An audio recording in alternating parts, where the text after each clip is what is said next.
Thank you. Thanks for the opportunity to just share some thoughts with you. We can go to the first slide. The topic that I was just asked to cover on is making the right choice. So obviously, I'm going to try and keep it as generic as possible. NuPower has also been around for since 2008. We started out with hot water systems, but since 2016, we've been also expanding into the PV environment. We have a bit more systems out there to look after, so it keeps us pretty busy. So the question that, when we say making the right choice, the first question that comes up is, why do you want renewable energy? Now, if I go to a client and I sit in front of him and he's sitting there and he's saying to me, or he's invited me across, or we've got an appointment to talk about solar, and I ask him, why do you want it? Then he looks at me like I said, huh? Because the reason for that is that there are many reasons why you would want solar. There is not one specific one. The important things that you need to know why is it about energy availability and energy security? Is it about mitigating the risk of business continuity? Is it about expanding capacity? Is it about demand management? Is it about peaker replacement? Is it about security and convenience, which is a very big one in the household market? Or is it about reducing your carbon footprint? All of those different aspects, the objective as to why you want solar actually will influence your final decision, what you make as to what you put in. Because when we look at things like demand management, or expanding capacity, we have a number of clients up in the Mpumalanga area in the sawmill industry, where the transformer they have can only deliver so much energy or so much capacity. They need more than that. That's where we come in with a PV solution that would actually provide them with the additional capacity they need on power. Today, if you start looking at your electricity account, especially if you're a business, at least half of your bill will be your demand charge. So what do you do about that? There are solutions out there at the moment where you can actually limit the demand that you take from Eskom and make sure that your battery, or if necessary your generator, will kick in to ensure that you can actually save on that demand charge at the end of the day. But that requires a slightly different approach to, let's call it a grid tie, or just a simple backup solution that you want when you want to have energy security during load shedding. So if we go on to what choices are there to make, on the next slide you'll see that, and it's really difficult because there's multiple choices. So I try to, because of the 10 minutes allowed, I try to really size it down to three things. You've got to make a technology choice. I'll come to that in a moment. You need to make a choice on the size of the plant. And obviously, you need to make a choice on the supplier. So if we look at the technology, the first one there should be in green, if you can see that's green, because that's the one that we've all been talking about. That's the easy one out there. That's when we talk PV, as commonly known, that's your solar panels. It's a relatively easy solution. And it's the one that we basically all go for at the moment.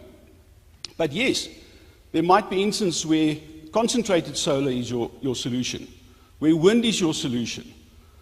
I've been to farms where they have small hydro plants with very effective, especially down along some of the bigger rivers. We heard earlier today about geothermal. If you go down 30 meters into the ground, you've got a constant 25 degrees, whatever. So if you pump that water through your house, you'll have 25 degrees in your house constantly the whole time. Obviously, the battery energy storage solution systems that we've all spoken about is also one of your options. And then the thing about being grid-tied or off-grid. So when we look at those things, I think you've got to understand what each one of them actually would bring to you, or what each one of them would mean to you. So yes, there's some research to be done. There's some work to be done for you guys to understand what the technology is. And that's where a knowledgeable supplier or consultant or engineer or whoever actually comes across and helps a lot. We've also heard earlier that one of the things that you need to integrate into this is the whole issue of your demand side. What is the demand? I have a client which we're busy putting in a fairly large battery in. And in that client, their average demand is around 150 odd kilowatt. They have a daily spike for 1 minute of between 400 and 330 kilowatt. Now, we can't build a system for that spike. We've got to isolate that spike, we've got to find it, and we have to deal with it separately. So, when we talk about the size of the plant, I think that's a very important one. On the next slide, please. That's a very important one, which some of the speakers have alluded to. For us, we would very seldom put any system in if we have not measured that system. The measurement that you're typically looking for is your average daily use. That would dictate the size of the plant. The maximum demand. So you've got to understand what is the maximum demand that your installation requires at any one point in time, because that would typically dictate the capacity of the equipment, call it the inverter. And then your load profile over the 24 hours. Because the load profile over the 24 hours not only has an effect on the size of the plant, but also has a major effect on the size of the battery storage that you would require. Because based on your load profile, you would also have to look at if you want to cover 2-3 hours, you've got to understand what that 2-3 hours mean in terms of battery power or battery capacity that you need. So when we look at these things, these are things that needs to be measured because it's part of the answer that you actually be getting. A friend of mine who spent some time with us says the one thing that he understood about solar, it's not an art, it's a science. There's numbers involved. That's maybe why I'm so comfortable with it, because I'm actually just an accountant. So, but when it comes down to defining the solution, it's a science, not an art. It's not whether it's light green or dark green, there's a number to it. Then the last point on this slide is something that I think we always glance over when it comes to PV solution providers, and that's the whole thing about power factor correction. It's a very important part of a repayment for you as a client. On average, the last 3 clients that we've dealt with that have installed power factor correction, the repayment period on a power factor corrector with an average of about 10 to 12% correction is about between 7 and 8 months. Not years, months. So whenever you start measuring, look at your power factor and make sure you do something about that. Then on the next slide, the supplier. Now, some of the information I've just put virtually just a few points on there as pointers. The reference point that you could look at is Cape Town Town Council or City of Cape Town have published a whole list.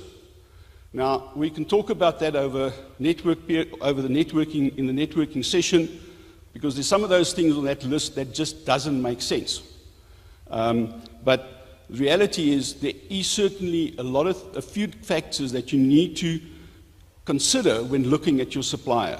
The experience in similar installations, references, whether it's a matter of design, supply, and install. Some do the design, some do the supply, some do the install. Some just outsource some of them. Accreditation, whatever that might mean in this world of us. Authorization and registration, again, the double elephant or the whole herd of elephants in the room, SSEG. Guys, if I've got a client in front of me and he's desperate for a system, and I tell him, okay, you would like a system, just go off to your local municipality, which happens to be Parys, which have basically fallen apart. Go and ask the municipality for you to be registered before I can come and put your system in. I would do that as well. I don't even know where to knock, on which door in Parys. They don't even know themselves where to knock before I can register that system. But that's just an issue that we need to deal with. I think the lady from Sampie said that they are addressing that as well. The whole issue about the components, what is used, Wildo, we're very pro to Canadian solar, so I wouldn't venture far from that. Warranties, guys, if you want to work with a system, there's got to be a 10-year warranty on it. A system that's got a 10-year warranty is built for 12 years. A system that's got a 5-year warranty is built for 7. You're going to get better support, and obviously support and maintenance. My last slide, see, I've got a gentleman standing up there, is the one on costs. I didn't mention cost, because cost is the factor of all of the above. It's a function of the technology you're going to display, the size of the plant, the supplier, the operational imperatives, payback periods that we're looking at, the saving on alternative sources, for instance, diesel generators. It's becoming such a big thing today, we're dropping payback periods by years, not by months. And then obviously the financial models that's available.